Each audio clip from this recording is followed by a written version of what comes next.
We have the big, beautiful deal. It's moving along, and I think we're going to have it taken care of. Well, I think we've done everything, or it's in the process of being done. For instance, the border is in great shape. I would say that was my number one thing.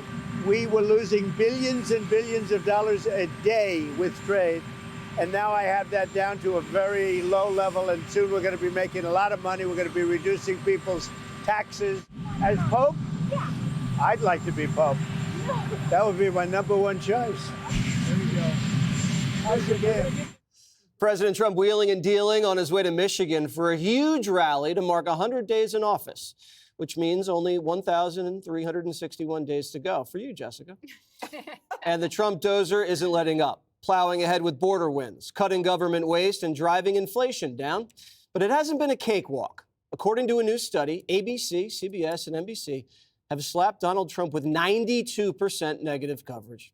And yet, despite the nonstop hit jobs, Trump voters are sticking with their guy.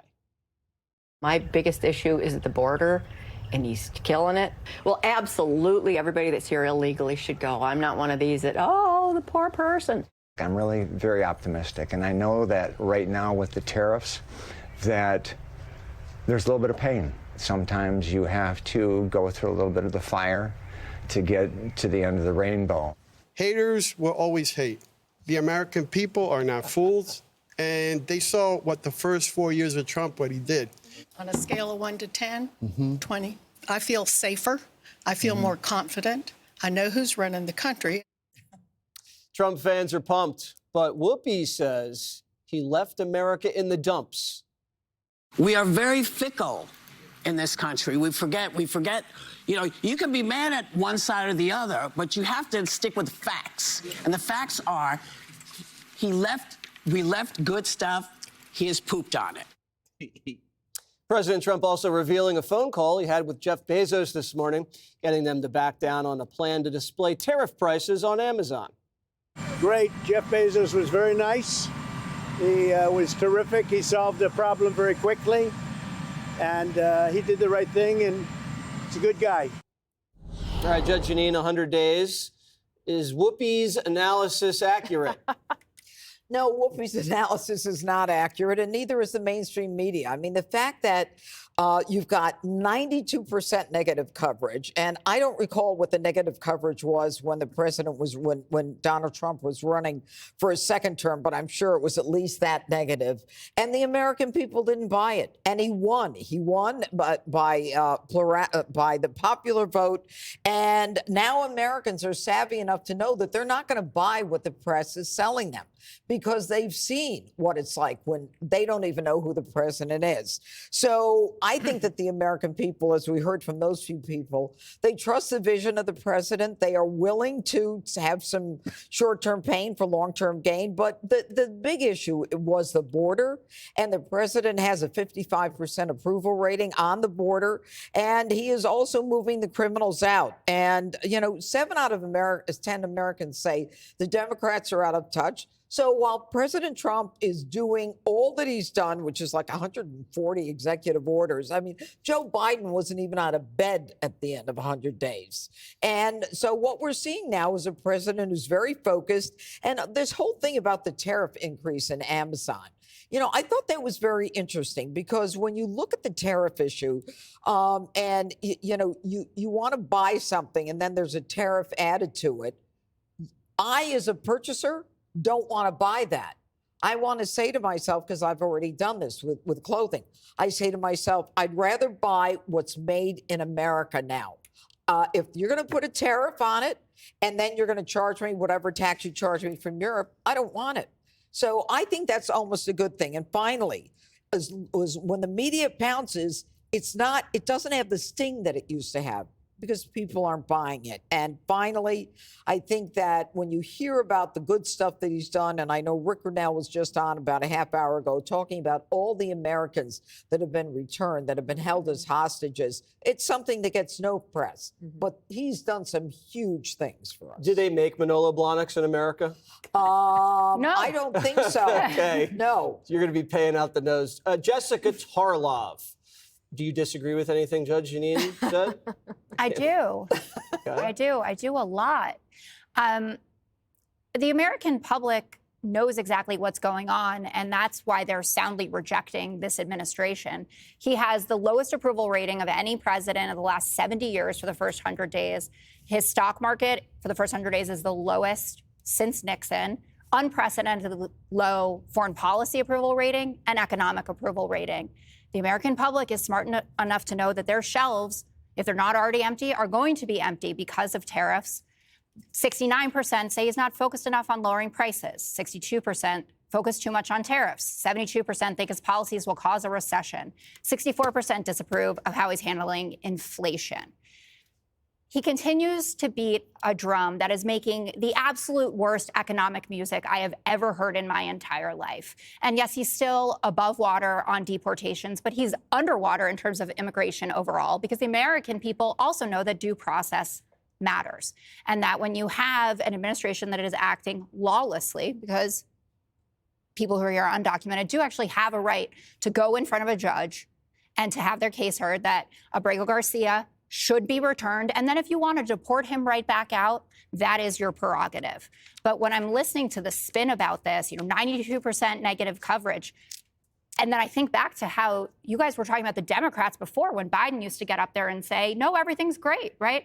And you said, how could he possibly do that? He's saying egg prices are great, gas is great. Take a lesson out of your own playbook and admit that this is going badly. Take the L. The Democrats are up 4 to 7 points on the generic ballot. Do you think that that means that Donald Trump is doing a good job? Oh, that was a rhetorical question? I just zoned out. I was trying to think of things that are not on the shelves. You said there's empty shelves. What are you talking about? What's not on the shelves that you say is not there? Well, have you gone into a drugstore? Yeah, I have, Jessica. Really? And everything's locked up because of you. No. Baby formula, I remember that wasn't on the shelves. That wasn't a good one. No. So I look at another metric, and that is right track, wrong track. And so I go, the polls are the polls, and they are what they are. And I think the economy is one of the reasons bringing it down. But if you think of right track, wrong track, and where do Americans think the country is compared to a year ago under Biden, President Trump definitely still doing better there. So that is, I would say that is probably one of his best accomplishments of the past 100 days, is showing the stark contrast between what he wants to do and where he wants to take the country compared to the last 4 years, and nothing more stark than that on immigration, indeed. The next 100 days is what is really key. So one thing that might help him is that he unleashed the energy world, but that takes some time to get going. And within the next 100 days, you might be able to see that. Some gas prices have started to come down. Inflation has started to come down. Grocery prices started to come down. But the energy piece of that is super important. Then what he was just talking about when he was in Michigan is that the tax bill is what's coming next. And that's where they're going to have to focus, because people want clarity on the taxes. The Democrats right now, I actually think that there will be several Democrats that vote for this with the president. And I'm looking at, like, for example, Senator Fetterman. Right. And you might find a few other congressional Democrats who are willing to go that way, because if you do not pass this tax cut bill, you will have an increase in taxes on the middle class. And nothing polls worse, if you care about polling, nothing polls worse than raising taxes on the middle class right now. So I think he will get that done. And maybe he will be able to call it the big, beautiful bill and sign it. Besson says he wants it by July 4th. That's super ambitious, but maybe they'll get it done. Greg, I have to say your first 100 days have been great. They've been amazing, haven't they? They really have. I fulfilled all my promises. You have. That's why I'm wearing white. Before Labor Day. Exactly. I'm wearing white because I'm a good guy. And I'm going to do the Democrats a solid today. Because what they're doing is understandable. 100 days, if a president does things, 100 days of the opposition complains about it. That's the process. But I think you can learn, forget all of the issues, you could learn from how Trump does things. As a Democrat, Democrats have a huge problem right now. It's an orientation problem. So when you watch Trump, what do you see about him that's different than Democrats? He's always looking outward and he's looking up. The Democrats, they're looking inward, they're looking backward, and they're looking around. And that leads to self-obsession and envy-driven politics. This is why they always choose virtue signaling over practical solutions, because that gives you the dopamine hit for the ego. But when you look at Trump and you look at everything he's doing, he's not a politician. He's an adventurer. He wakes up every morning and he wonders, what beast am I going to slay? You know, he's oriented outward. He's a man in the world. He's more likely to engage in the world, take and share risks with other people, meets with people that maybe he's not friends with, willing to solve problems, see what happens. He's never even considered his pronoun. He's never met his inner child. And if you're only his enemy if you want him to be your enemy. But if you put your hand out, he'll take it. He also looks forward and not backward. Problem with the Dems, they're living in the past, obsessing over ancestral oppression and cosplaying 1960s radicals with horrible folk music.